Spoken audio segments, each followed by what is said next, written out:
I guess the first question is, you got any update on Jaden and his injury status?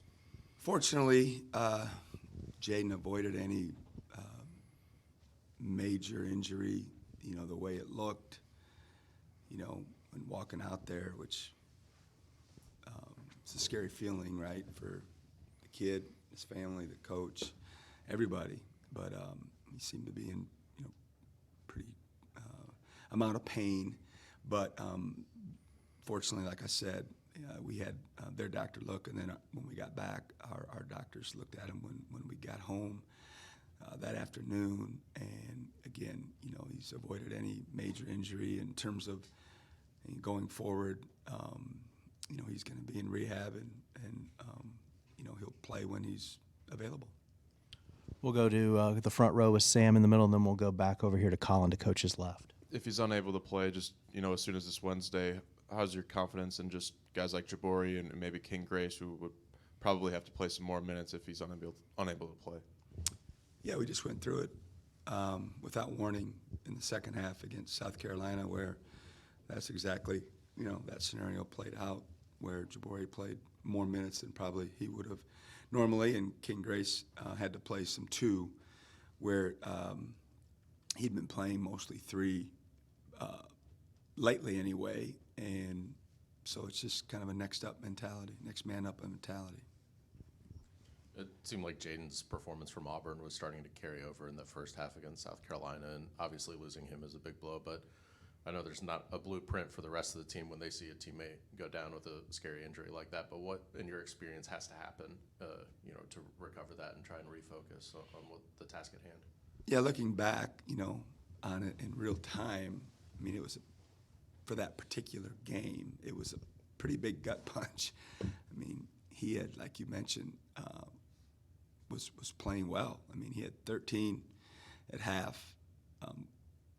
Certainly, him being okay is paramount. But in terms of the game unfolding and not having him available in the second half, that was a tough hit because of his role on our team, and even more specifically, he was in a really good place in that particular game when Josh had struggled. In the first half, he had picked up the slack, and we were certainly within striking distance going into halftime. So that was tough that way. But we've all been through, as a coach and even as a player. Injuries, foul issues. It's just a part of the game, and you got to figure it out. We'll go second row right to Danny P, and then we'll go back to Jacob. Coach, I know you've already done it once this year with Ole Miss, but now you have back-to-back games where you've already faced an opponent with Alabama and Missouri this week. What do you do in those situations? Do you go back to over the tape at all, or you just blow it up and see what they're doing now, or how do you handle those situations? Yeah, we use all the information that we have at our fingertips, and certainly evaluating the first time we played them for both games will be a tool that we'll exercise and use with our players and our staff to try to put ourselves in better position to execute better. But at the same time, people are adding and tweaking, and in some cases, adding players to the roster. So we'll have to keep an eye on that situation in terms of Alabama. But everything that we have we'll use to try to scout. But the one thing about it is for your players, it doesn't take quite as long to understand, the personnel part of it, of who we're playing against. They've got their memories, obviously, and we'll refresh them and try to put them in the best positions we can. You kind of already touched on it, but what would you like to see from King down the stretch here, especially if Jaden misses a few games? Or? Yeah, King has had more and more opportunities as the season has unfolded, and I think the thing that sticks out about him is just he has no fear. He's got no fear. He's got a lot of confidence. When he gets in the game, he gets right at it. He's an athlete. He's got a toughness about him. He's very coachable, and like most new players, and each level's different, but he's still getting adjusted to the pace of the play and you know, how good everyone is on the floor. And, you know, when he gets in the game of understanding, you know, how he can insert himself into helping the team. But, you know, he's had some really good games and some games where it's been more of a learning process for him. But we like his growth, we like his future, and you know, the thing that I really, really like about him is that, you know, every day he shows up to work and he gets after it, and he's been very, very coachable all year long. Back to Sam, front row middle.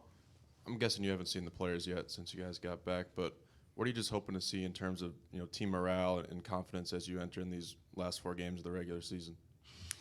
Well, I'm more worried about just today. You know, I don't look at it as a worrisome or what I expect from them the last 4 games. I'm worried about today's practice and our approach to practice. You know, it was a emotional week prior to the South Carolina game. You know, the rivalry road game was really important to us, and our guys played like it was. And then certainly the Wednesday game against Auburn didn't lack for emotion throughout the game. And we talked a lot going into South Carolina about, you know, staying in that state of mind and not having the same focus, not having the same enthusiasm or what have you. And we talked a lot about it. And we just, unfortunately, I didn't feel like we had the same attention to detail. I didn't feel like our defense had the same pop. Now, you got to give South Carolina credit. I mean, they had some guys make some shots that they hadn't been making. And some of them, you know, we were okay with early in the game of guys shooting the ball because you got to play the numbers at times. You can't guard everybody, you know, the same. And so we put them in that position. But I just didn't feel like, you know, we didn't lose that game because of our offense. We lost that game because of our defense. Like, our offense was good enough, even on a day where Josh, you know, didn't, you know, play great for his standard. But that was the most disappointing thing is after having, you know, 2 pretty good defensive games, especially in the first half of those games, we didn't have the same bite. And that's probably the most disappointing take from the weekend, because we had thought maybe, hey, they've got this figured out. They understand that it has to be something that we do every single outing. And obviously it wasn't on Saturday. All right, we'll see some of you Wednesday night in Tuscaloosa.